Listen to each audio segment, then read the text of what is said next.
kasih update tentang beberapa sektor. Yang pertama, pastinya konstruksi, tema utama hari ini. Kemudian yang kedua, yang nggak kalah serunya yaitu metals, ya metals. Terus kemudian CPO dikit ya, technical, batu baranya dari Quest juga. Aku akan bahas juga batu baranya. Oke, teman-teman semuanya, live malam hari ini mungkin sekitaran 30 menit aja ya, karena saya ada urusan juga dan saya akan pastikan untuk kontennya semuanya lebih lengkap dan juga lebih tajam juga. Dan yang nanya-nanya kripto aku coba jawab juga nanti ya teman-teman, semoga waktunya keburu juga gitu. Oke teman-teman, sebelum saya mulai, disclaimer dulu ya. Jadi Instagram live malam hari ini sifatnya edukasi, nggak ada perintah beli dan jual. Kalau misalkan ada saham atau kripto yang dibahas, sifatnya edukasi aja gitu. Jadi resiko diantisipasi sendiri gitu. BSKT ntar aku juga bahas ya.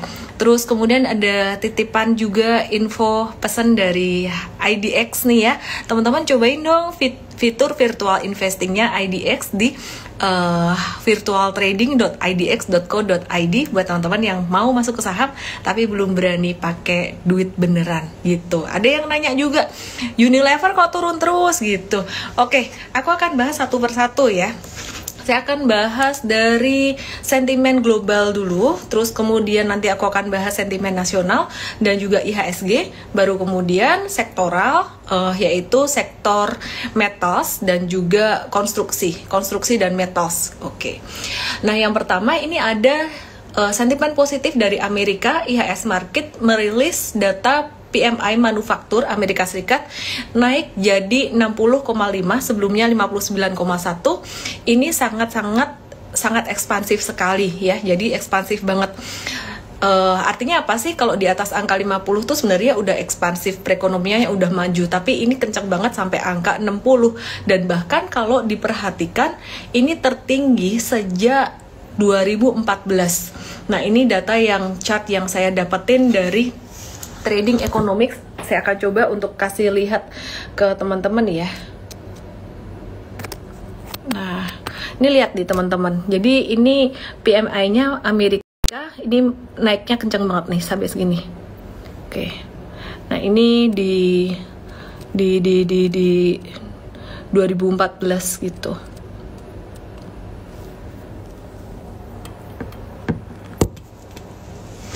Oke ya.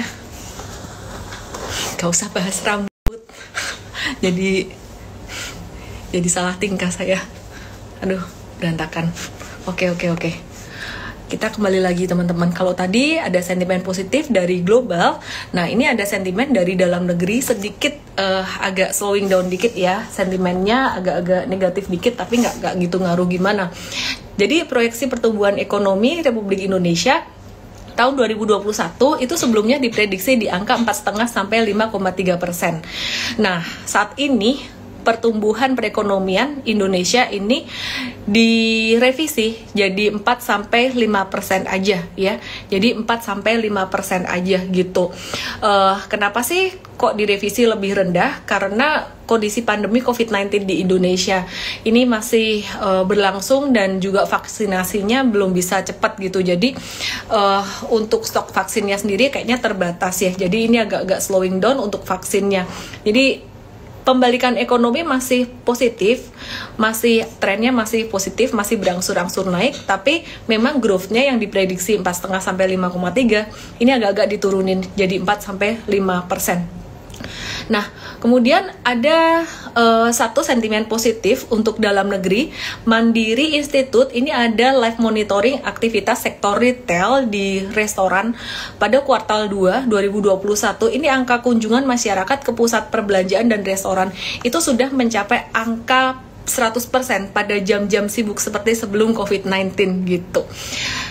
Kenapa hal itu bisa terjadi? Kayaknya sih karena pada bulan Ramadan ini banyak yang bukber ya, jadi banyak yang buka bersama.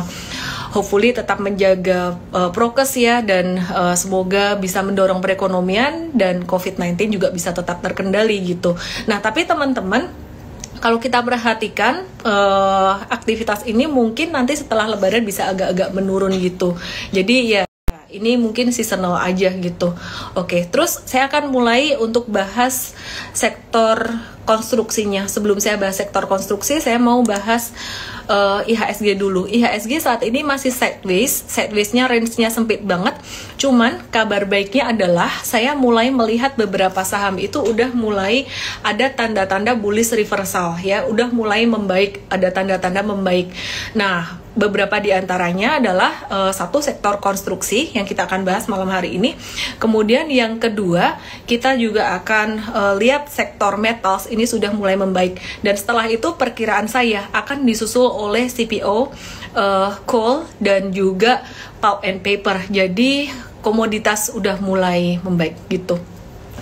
Nah, untuk retail sendiri tadi kita juga ada melakukan pembatasan risiko untuk RALS ya. Jadi retail ini jelang lebaran agak-agak slowing down, malahan kemarin udah banyak yang profit taking ya. Jadi kita akan move ke sektor yang lainnya dulu. Oke. Ada sentimen positif apa untuk konstruksi? Nah, ini Menteri BUMN kita Pak Erick Thohir ini menerbitkan aturan menjual aset BUMN ke SWF. Nah, sehingga aset BUMN sekarang ini udah bisa dijual ke lembaga pengelola investasi yang sekarang ini baru dibentuk gitu. Dari aturan itu bisa sangat mendukung sekali untuk salah satunya sektor konstruksi, teman-teman. Kalau SWF sendiri bakalan jalan nggak sih? Kalau saya sih ngelihat pemerintah serius menjalankan ini ya. Saya juga udah sempat cek ke beberapa teman, ada progres nggak sih? Ada progres kok, terutama pembentukan timnya ini sudah mulai kelihatan gitu. Oke. Nah, untuk LPI sendiri ini juga akan menyuntik sekitaran 60 triliun ke beberapa perusahaan BUMN karya, dan angkanya ya sekitaran tadi yang saya sebut ya, sekitaran 50 sampai 60 triliun. Nota kesepahaman ini bakalan diteken sekitaran 1 bulan ke depan, dan ini beritanya update kemarin. Ini juga sangat bagus sekali untuk sektor konstruksi terutama yang BUMN. Nah, saat ini kalau bicara tentang SWF sendiri, ada beberapa negara yang tertarik untuk berkomitmen berinvestasi di SWF di Indonesia, antara lain Uni Emirat Arab itu investasinya 22,8 miliar US dollar, Amerika baru 2 miliar US dollar, Jepang sekitaran 4 miliar US dollar. Nah, sementara itu, sebentar ya Unilevernya ya, ntar aku bahas juga gitu. Oke. Sementara itu untuk konstruksi sendiri ya, sebenarnya saya view-nya masih sama untuk konstruksi ini. Jadi sentimen positifnya datang dari SWF ini sendiri. SWF ini bertujuan untuk melaksanakan proyek-proyek strategis yang untuk melakukan pembangunan nasional ya. Bentar teman-teman, view-nya agak nggak enak nih kameranya.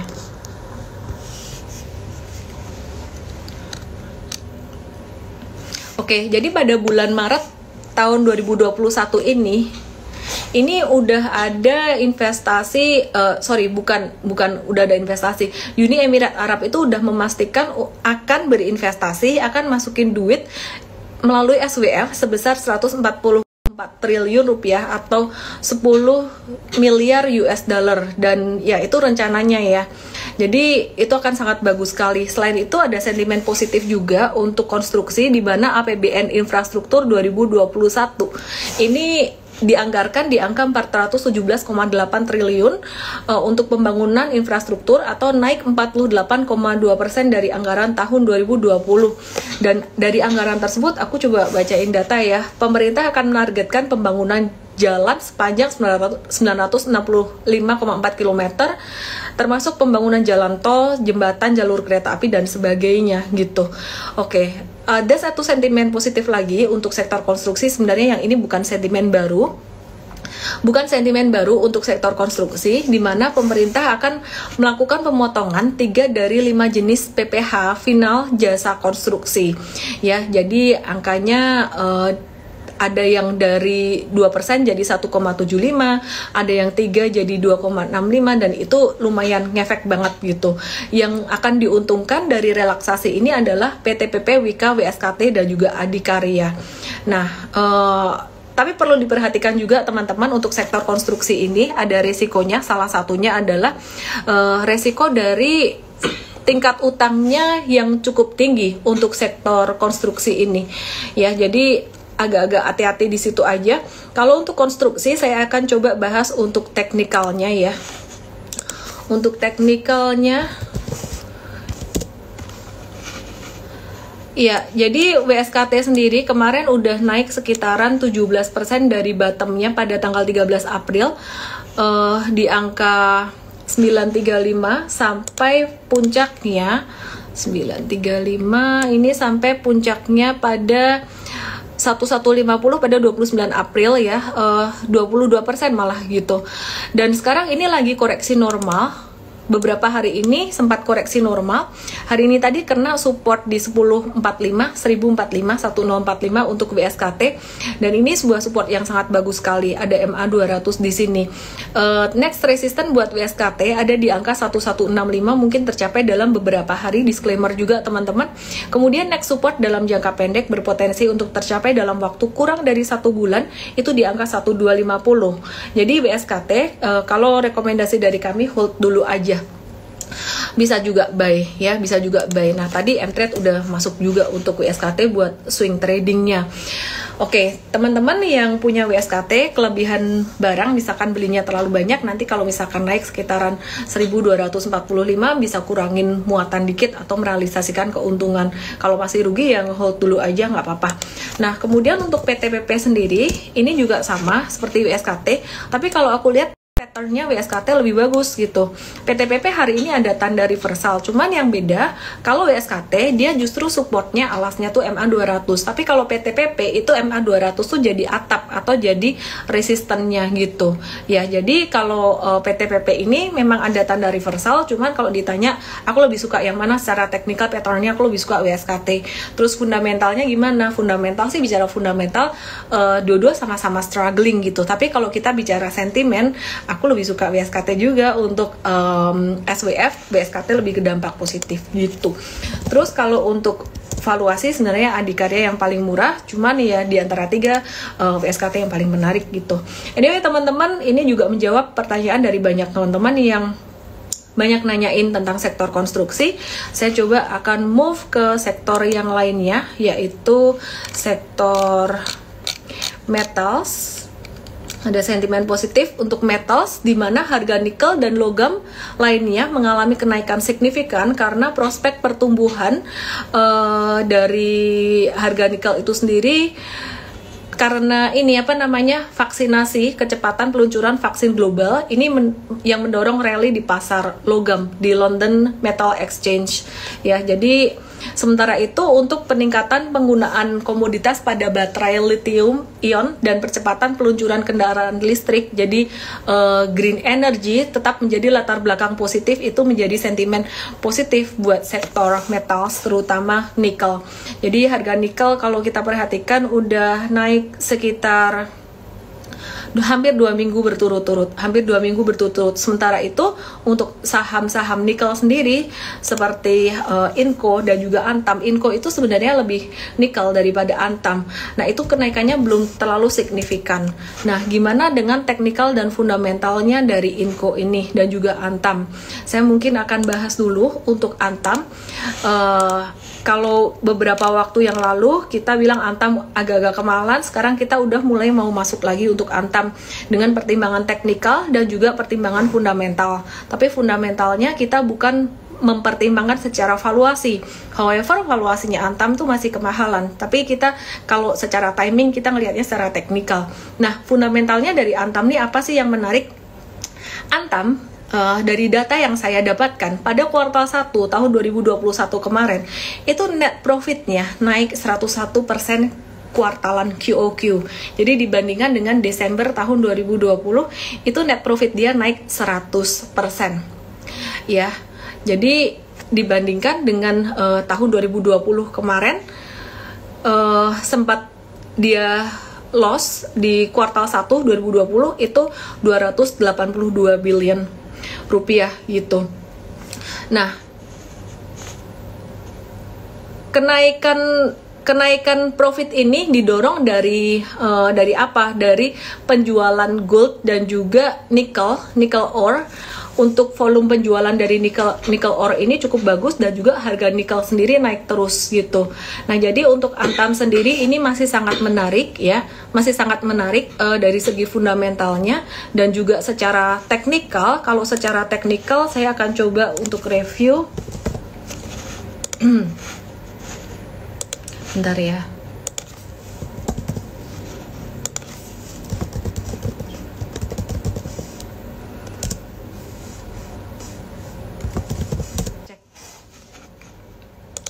Oke, secara teknikalnya Antam pada tanggal 29 April kemarin ini udah breakout dari resistennya di 2460 dan waktu itu MTrade juga ada buy. Saat ini Antam kita hold ya, jadi di angka 2460 itu merupakan resisten dari masa sideways-nya yang cukup panjang. Sideways sejak tanggal 8 Maret ya, jadi keluar dari sideways-nya tuh 29 April kemarin. Jangka pendek Antam akan menguji resisten 2700. Jangka pendek itu mungkin dalam waktu 1-2 hari berpotensi menguat sampai ke 2700, dan dalam waktu kurang dari 1 bulan Antam bisa berpotensi untuk menguji resisten 3000.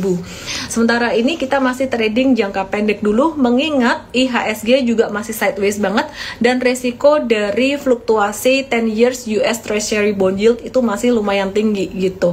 Oke, sekarang saya akan move ke Inco. Nah, sama dengan Antam, Inco ini juga dia breakout.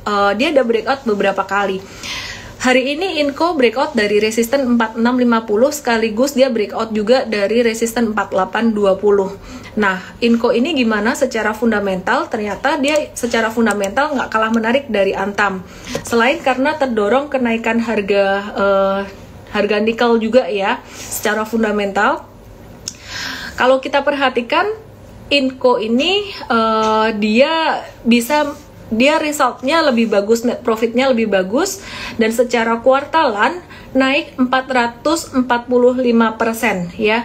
Jadi naik 445% secara kuartalan atau naik 16,5% secara tahunan pada kuartal 1 2021, meskipun produksinya agak-agak turun gitu. Jadi malah dia labanya malah naik, earnings dan labanya naik. Jadi harapannya sih harga nikel masih terus naik seiring dengan penerapan green energy, kampanye green energy ya. Jadi teman-teman, dua ini mulai bagus baik secara fundamental maupun secara teknikal. Oke, kita akan coba lihat temennya satu lagi sebenarnya yang nggak terlalu terkait dengan nikel, yaitu ada TINS ya, yaitu ada TINS, nggak terlalu terkait sih sebenarnya, tapi biasanya kalau dua itu jalan, TINS-nya ikutan jalan gitu. Nah, TINS hari ini juga breakout dari resisten 1755. Dia bahkan dari dua resisten, ada resisten 1755 itu resisten last high-nya pada 29 April, dan kemudian dia juga breakout dari resisten 1800. Next-nya di mana? Next resistennya ada di 2050. Jadi udah agak-agak ada tanda bullish reversal, dan secara volume menarik pada tanggal 29 April kemarin ketika TINS naik 9%, dan juga hari ini ketika TINS naik hampir 7%, itu diiringi dengan volume. Ini artinya konvergen ya. Dan pada tanggal 30 April dan 3 Mei kemarin pas turunnya kecil-kecil, itu volumenya juga kecil. Jadi saya melihat trio metals ini baik Antam, Inco maupun TINS dia masih akan lanjut menguat. Oke, kemudian saya akan move ke CPO, FCPO. Saya akan coba cek untuk harga CPO-nya ya teman-teman ya. Jadi kalau ngelihat pattern-nya untuk saham-saham CPO saat ini lagi konsolidasi di bawah. Mirip sih dengan saham-saham metals, cuman bedanya yang metals udah pada breakout. Nah, apakah CPO juga akan nyusul breakout? Kita lihat aja nanti. Hari ini tadi 4 Mei 2021, kalau kita perhatikan si LSIP London Sumatera Indonesia sempat agak-agak breakout dari level 1335 ya. Jadi agak breakout dikit, tertingginya tadi sampai 1350. Jadi sebenarnya sempat breakout tapi agak-agak turun gitu. Gagal breakout di akhir hari, di akhir sesi gitu. Nah, kita masih masukin dalam watchlist untuk LSIP ini. Kemudian yang menarik lagi dari sektor CPO pastinya ada DSNG. DSNG hari ini koreksi lagi mendekati level supportnya 580 dan kita lagi masukin dia ke watchlist juga. Nah, AALI agak-agak slow, jadi saya nggak bahas untuk AALI-nya. Kita watch untuk sektor komoditas yang lainnya. Jadi judulnya komoditas mulai menarik ya. Saya coba mau lihat untuk saham-saham minyak. Coba saya cek dulu untuk brand oil, UK oil. Brand oilnya ini patternnya juga cukup bagus teman-teman, berpotensi untuk membentuk cup with handle meskipun belum breakout. Jadi cup with handle-nya untuk UK oil atau brand oil ini di angka sekitaran 69,86. Kalau breakout bakalan uptrend banget gitu. Oke, aku akan cek untuk saham Elsa atau Elnusa. Ini agak-agak turun dikit, tapi patternnya sekali lagi ya, sekarang tuh banyak kayak saham komoditas yang patternnya udah mulai ada tanda-tanda naik gitu. Nah, Elsa ini mirip banget dengan TINS.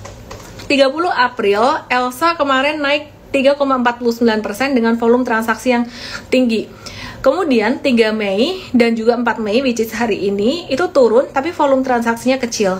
Jadi perkiraan kami yang trade, Elsa ini bakalan bisa menguat dalam beberapa hari ke depan. Ini masih kita hold juga untuk Elsa. Nah, untuk Medco-nya sendiri, kemarin udah sempat breakout dan udah jalan duluan. Untuk Medco, ini udah mulai rawan profit taking di dekat area 720, ini udah mulai rawan profit taking. Jadi kita masih watch untuk Elsa. Oke, coba sekarang kita move untuk komoditas yang lain, yaitu batu bara. Batu bara ini juga sama teman-teman ya. Jadi tadi sentimen yang membuat harga nikel naik kan salah satunya karena vaksinasi itu udah mulai dijalankan secara masif di banyak negara gitu. Nah, ini juga sama.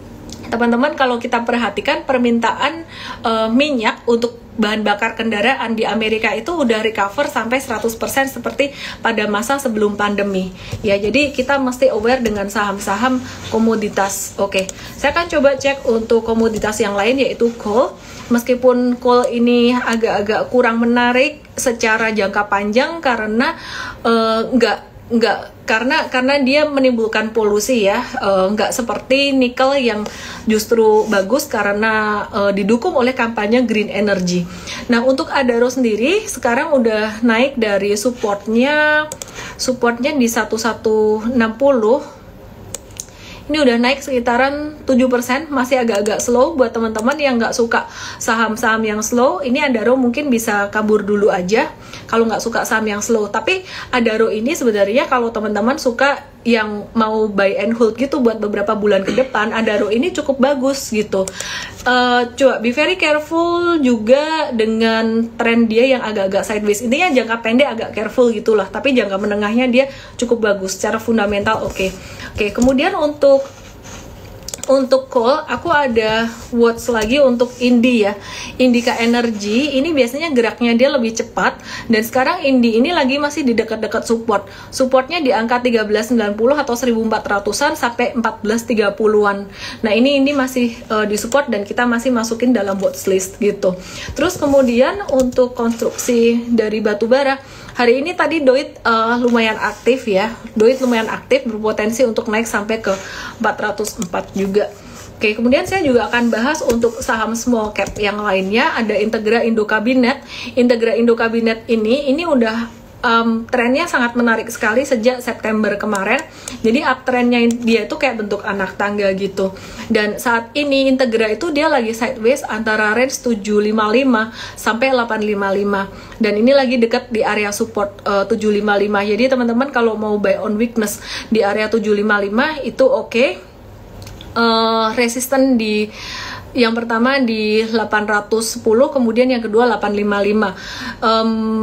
Cuman disclaimer dikit teman-teman ya, karena pattern dari Wood atau Integra Indo Cabinet ini bentuknya agak-agak kayak head and shoulders gitu. Yang penting dia nggak jebol dari 755-nya. Kalau dia jebol dari 755-nya, nah itu mulai waspada untuk pembatasan resiko juga. Anyway teman-teman, disclaimer semuanya ya, apa yang aku bahas hari ini semuanya cuman pembahasan secara fundamental dan teknikal. Anyway, nggak ada yang 100% benar ya. Jadi bahas atau kita opini kita terhadap satu saham atau market itu nggak ada yang 100% benar. Jadi ditimbang-timbang aja dan sesuaikan dengan profil risiko masing-masing. Dan yang terpenting teman-teman, kalau misalkan mau beli saham, kripto atau apapun, ingat selalu start small gitu.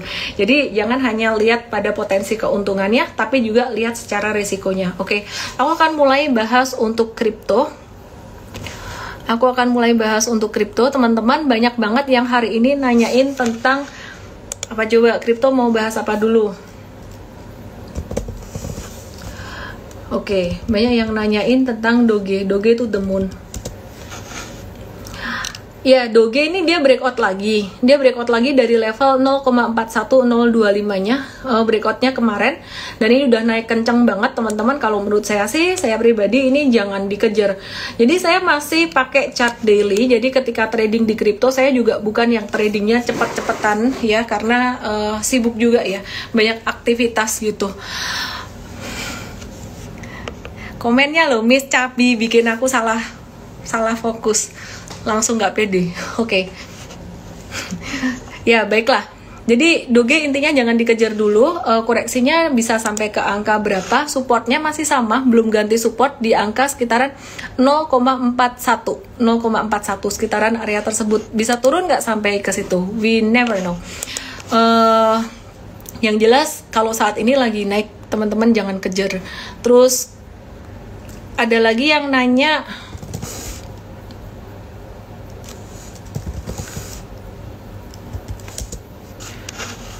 Ethereum juga udah ketinggian sih teman-teman. Oh ya, masih ada yang nanyain Unilever. Ini ada yang ngingetin Ronald Fernando S. Jadi Unilever tuh seperti yang saya sempat bahas beberapa hari kemarin. Unilever ini sebenarnya perusahaan yang sangat bagus sekali. Earnings dia memang agak-agak turun ya dibandingkan dengan tahun lalu.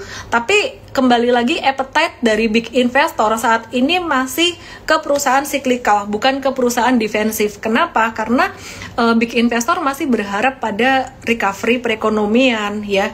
Jadi udah berharap pada recovery perekonomian dan mereka ngelihat bahwa yang returnnya bakalan cepat naik itu ya antara sektor yang cyclical seperti properti, retail, kemudian komoditas juga gitu. Ada yang nanya banking. Oke, aku akan bahas dikit untuk banking ya. Sebenarnya banking ini udah aku bahas berkali-kali untuk banking ini, cuman baiklah saya akan bahas lagi. Banking singkat aja, resultnya cukup bagus, terutama untuk perbankan besar gitu ya. Jadi 4 perbankan besar di Indonesia, BCA, 3 dari 4, BCA, BMRI dan BBNI ini udah keluar report atau laporan keuangannya pada kuartal 1 2021. Cuman BRI aja yang belum. Kenapa? Karena masih diaudit terkait dengan rencana right issue-nya dia gitu. Nah, kalau untuk loan growth-nya sendiri, pertumbuhan dari tingkat hutang ini pertumbuhannya cukup oke ya di kuartal 4 2021 ini. Kuartal 4 2020 sampai ke kuartal 1 2021 pertumbuhannya cukup oke untuk loan growth-nya, kecuali BCA ya, semua loan growth-nya positif kecuali BCA. Nah, ini juga wajar karena kenapa BCA loan growth-nya nggak bisa tinggi, karena BCA itu untuk manajemen resikonya itu mereka sangat-sangat prudent banget gitu ya. Intinya bagus sih untuk perbankan di Indonesia ini. Terus kalau kita perhatikan net interest income-nya agak-agak turun 6% year on year untuk rata-rata perbankan besar di Indonesia pada kuartal 1 2021 gitu. Oke. Overall cukup oke, cuman masih agak-agak slow. Kenapa masih slow? Kalau aku perhatiin ya teman-teman ya, kenapa masih slow? Karena asingnya belum masuk, asingnya masih banyak net sell di saham di Indonesia. Sedangkan kalau retailnya gimana? Kemarin aku kira retail itu nggak berani masuk di saham loh, tapi ternyata dari data yang aku dapat, retail itu kepemilikan sahamnya itu bertambah 36% gitu. Ya, jadi sabar-sabar aja, kita tinggal nunggu big fund, kita tinggal nunggu investor besar mulai masuk di saham-saham Indonesia ya. Jadi kalau kita lihat saat ini sektor komoditas sudah mulai bangun lah dari tidurnya. Gitu teman-teman. Oke ya. Jadi teman-teman semuanya, thank you buat yang udah nonton malam hari ini. Dan sorry kalau live Instagram aku malam hari ini cuma 30 menit aja karena aku lapar. Aku mau makan dulu. Hari ini sangat full banget, head to head meeting terus. Oke. Thank you semuanya. Aku akan sambung Instagram live-nya besok ya. Buat yang di kripto, be very careful. Kriptonya udah naik lumayan tinggi dan udah mulai rawan untuk koreksi. Jangan dikejar, kita belum masuk lagi. Palingan ngehold aja gitu ya. Itu retail lagi ngegulung-gulung. Kok lucu sih ngegulung-gulung. Oke, kalau ngegulung-gulung sebenarnya trader itu gampang ya teman-teman ya, tinggal siapin pembatasan risiko gitu aja sih, selesai sih. Anyway, watch metals mau jalan itu aja. Terima kasih buat semuanya. Oh, giveaway kelupaan, pertanyaannya adalah apa sentimen positif untuk sektor metals? Teman-teman boleh join seminar online 8 Mei jam 8 malam di mtrade.id/SODV kode promo Mei 4. Yang live-nya ada pagi hari untuk member Mtrade jam 9 pagi besok hari Sabtu. Kita akan bahas invest the company in the stock market and trade the trend and probably di saham dan juga di kripto juga gitu. Oke, apa yang membuat sentimen positif? Salah satu sentimen positifnya buat saham-saham metals, sentimen positifnya apa? Simpel banget. Sentimen positifnya ya oke lah. Albertus Setiawan Wasito, Levina_L. Yang benar tuh jawabannya Levina_L ini sebenarnya. Silahkan dicontek aja. Ya Ferndia boleh lah, Ferndia boleh. Oke. Apalagi ya? Itu loh udah aku sebut tadi. Nah, Priska Intani itu jawabannya benar. Anastasia Wiriana, udah itu aja sih. Terima kasih semuanya. Saya Ellen May. Thank you semuanya. Selamat malam.